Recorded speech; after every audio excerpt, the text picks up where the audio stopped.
ஓம் நமோ வெங்கடேசாயா. சனிக்கிழமைக்கும் பெருமாளுக்கும் என்ன தொடர்பு? பெருமாளுக்கு உகந்த தினமாக சனிக்கிழமைகள் அனுசரிக்கப்படுகின்றன. சனிக்கிழமைக்கும் பெருமாளுக்கும் அப்படி என்னதான் தொடர்பு என்பதை இந்த பதிவில் காண்போம். சூரியனுக்கு காஞ்சனா, சாயா என்ற 2 மனைவியர் உண்டு. சூரியனுக்கும் காஞ்சனாவுக்கும் பிறந்தவர்கள் யமதர்மராஜாவும் யமுனாவும். சாயாவுக்கும் சூரியனுக்கும் பிறந்தவர் சனீஸ்வரன். கண்ணபிரான் யமுனையில் உள்ள காளியனை அடக்கி யமுனா நதியை தூய்மையாக்க அனைத்து தேவர்களும் யமுனையை போற்ற துவங்கினார்கள். அதை கண்ட சனீஸ்வரன் யமுனையிடம் வந்து, சகோதரியே, என்னை எல்லோரும் முடவன் என்கிறார்கள், உன்னை மங்களமானவள் எனக் கொண்டாடுகிறார்கள். உன்னை போல் ஆக நான் என்ன செய்ய வேண்டும் என்று கேட்க, அங்கே வந்த நாரதர், சனீஸ்வரா, யமுனை கண்ணனின் திருவுள்ளத்தை மகிழ்வித்தாள். அதனால் மங்களகரமாக ஆனாள். நீயும் கண்ணனின் திருவுள்ளத்தை உகப்பித்தால் மங்களமாகி விடுவாய் என்றார்.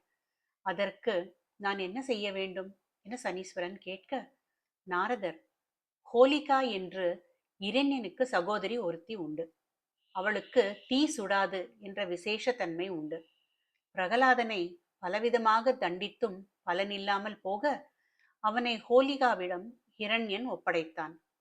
பிரகலாதனை தீயில் தள்ளிய ஹோலிகா தானும் தீயில் விழுந்து அவனை வெளியே வரவிடாமல் அழுத்த நரசிம்ம பெருமாள் ஹோலிகாவின் பிடியிலிருந்து பிரகலாதனை காத்தார்.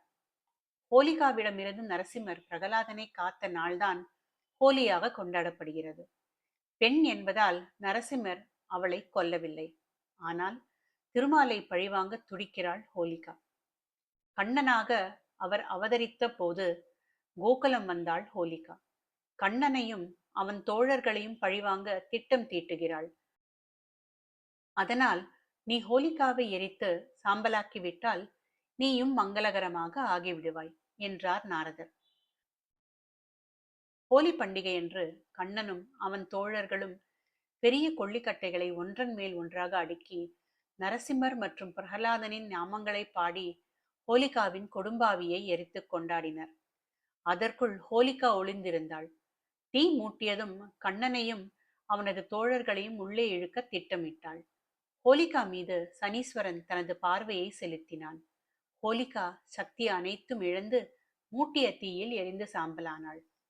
நாரதர் இந்த விஷயத்தை கண்ணனிடம் கூற, கண்ணன் மகிழ்ந்து, சனீஸ்வரா, நீயும் இனி மங்களகரமாக திகழ்வாய். உனக்கு உகந்த சனிக்கிழமையில் விடியற்காலை வேளை மங்களகரமாக கருதப்படுவாய். கலியுகத்தில் நான் திருமலையில் மலையப்பனாக தோன்றுவேன். சனிக்கிழமைகளில் என்னை தரிசிக்கும் அடியார்கள் வேண்டும் வரங்கள் அனைத்தையும் அருளுவேன் என்று வரமளித்தார். அதனால்தான் சனி உஷஸ் எனப்படும் சனிக்கிழமை விடியற்காலை வேளை மங்களகரமானதாகவும் அனைத்து சனிக்கிழமைகளும் பெருமாளுக்கு உகந்த நாட்களாகவும் விளங்குகின்றன. ஓம் நமோ வெங்கடேசாய.